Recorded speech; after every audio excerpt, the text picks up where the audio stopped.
ayat yang sakral ya. Ayat yang sakral. Siapa itu yang dikatakan celaka bagi orang-orang yang sholat? Alladzina hum an sholatihim sahun, yaitu orang-orang yang lalai dalam sholatnya. Memang tafsir Jalalain itu memilih menafsirkan sahun ini ya, ghafilun yuakhirunaha an waktiha, yaitu orang yang mengakhirkan sholat dari waktunya. Ini tafsir Jalalain.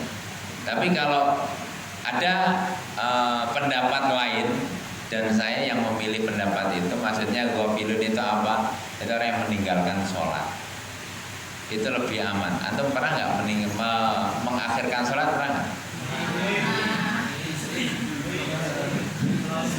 Terus kalau seandainya Allah itu bilang celakalah kamu, itu kayak apa ya? Ya. Makanya ada yang berpendapat, ya kalau Imam Suyuti ini kan pendapatnya orang yang mengakhirkan sholat itu yang mendapatkan laknat dari Allah, celaka gitu ya. Ya, tapi ada juga yang lain.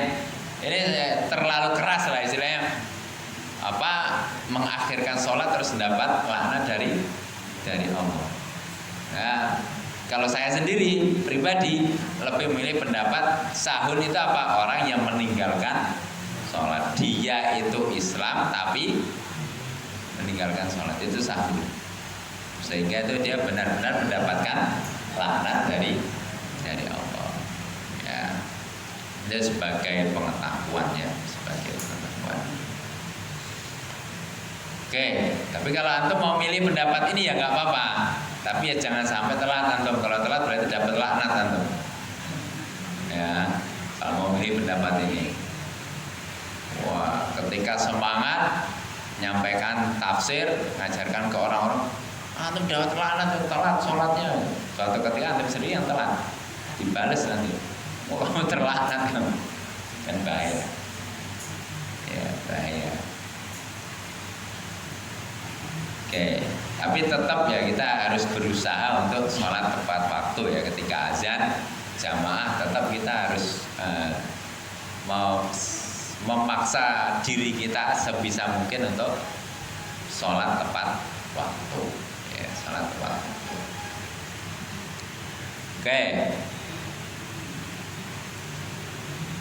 Alladzina hum yuraun, termasuk yang dapat laknat tadi adalah selain yang sahun, yang kedua adalah yuraun. Yaitu apa yuraun? Ria. Kalau ini sudah setuju, saya kira, dan semua pendapat itu saya kira juga nggak ada yang berbeda. Ya, karena orang yang pura-pura sholatnya pura-pura khusyuk karena ada pacarnya di situ.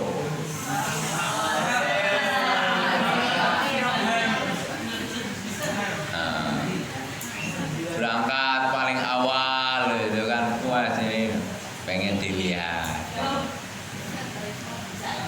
Ya, sebisa mungkin meskipun niat antum pengen dilihat ustadz, kalau bisa jangan lah. Ya, kalau bisa jangan. Ya, dilatih sedemikian rupa bagaimana ibadah itu kholis lillahi ta'ala. Ya. Meskipun contoh diobrai saya berangkat ke masjid, diobrai saya, berangkat. Keluar lagi berarti. Yes, gak apa-apa. Kalau bisa sebelum diobrak itu berangkat duluan. Ya, supaya nggak tercampur itu niat antum, semangat antum. Ya, semangatnya supaya benar-benar kholis lillah.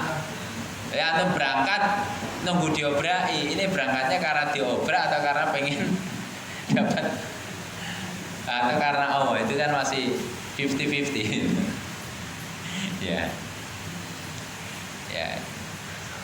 dilatih ya. Nanti lama kelamaan di awal yang mahdoh dulu lah, atau coba latih diri yang mahdoh ini benar-benar lillahi ta'ala. Nanti kalau itu sudah terlatih betul, nanti lah baru yang hal-hal yang sifatnya harian itu dicoba untuk lillahi ta'ala. Belajar, berjalan, semuanya lillah. Antum pernah dengar ayat innama ta'irukum ma'akum? Itu artinya apa? Tahu nggak artinya apa? Ta'ir apa? Burung. Antum mengartikan sesungguhnya burung kalian bersama kalian.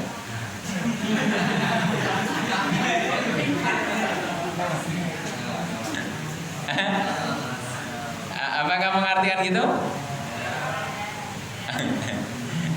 Nah, ya secara teks aja innama ta'irukum ma'akum kan. Ya. Itu kan dulunya orang Arab. Itu kalau mau pergi itu yang dia lakukan adalah ada yang melepaskan burung, ada yang menggoyangkan pohon yang di atasnya ada burungnya.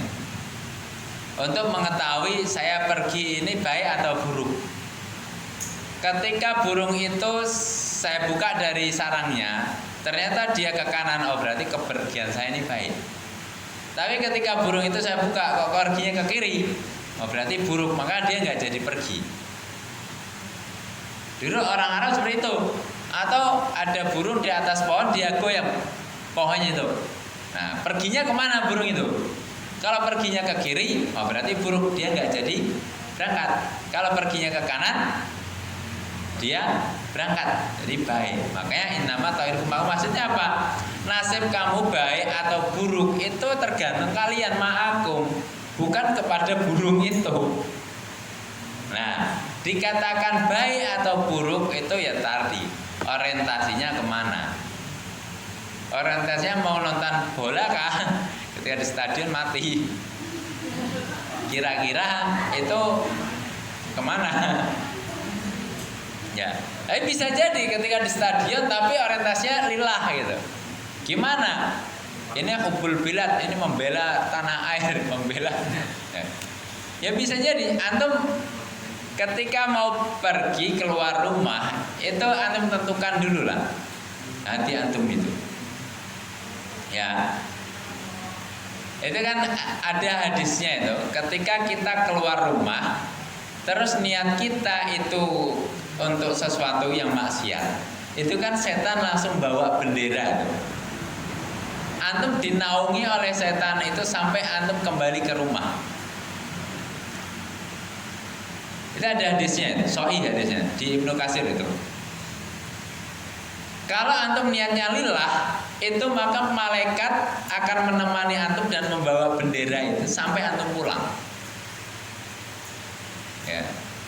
Jadi ketika keluar rumah itu tentukan niat kita. Atau antum ngopi ya carilah ngopi ini supaya lillah itu bagaimana. Atau mau ngerokok, antum cari supaya lillah itu seperti apa. Ya, itu penting ya, itu penting. Jadi hati itu maka innallaha la yanzuru ila aswabikum walakin yanzuru ila qulubikum. Hati kalian itu seperti apa? Ya. Ya.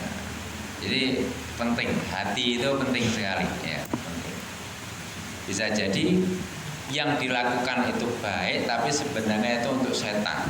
Ya seperti tadi yang saya ceritakan Kozman tadi ya, yang belajar sama saya, dia perang bersama Rasulullah di medan perang, di perang Uhud, dia banyak membunuh orang kafir, dia sangat semangat memperjuangkan itu, tapi matinya masuk neraka. Loh kok bisa? Ya bisa, karena hatinya tadi, hatinya bukan karena Allah, tapi artinya dia berangkat itu karena jengkel ya, karena dia jengkel kok dicaci maki terus sama wanita-wanita muslimah, dianggap dia nggak laki-laki karena nggak berangkat perang, dianggap dia itu banci dan akhirnya, wah saya berangkat perang aja, nih saya bunuh semua orang-orang kafir supaya kalian semua diem. Ya akhirnya berangkat ya, tapi matinya apa? Ya dia masuk neraka. Nah itu Kozman ya. Kan sama, zahirnya kan sama, perang sama perang, ya kan, bunuh orang kafir sama kan baik, tapi kok akhirnya berbeda itu karena hati. Ya, maka harus pintar-pintar mengolah hati ya, harus pintar-pintar. Bisa jadi antum berangkat sholat itu, yaudah saya berangkat, tidur dioprak-oprak, disiram ya apa, udah biar puas kamu lihat saya sholat. Nih saya sholat nih. Ada nggak gitu? Setelah sholat bilang kalau saya udah sholat, lihat ya kamu. Puas kamu melihat saya sholat.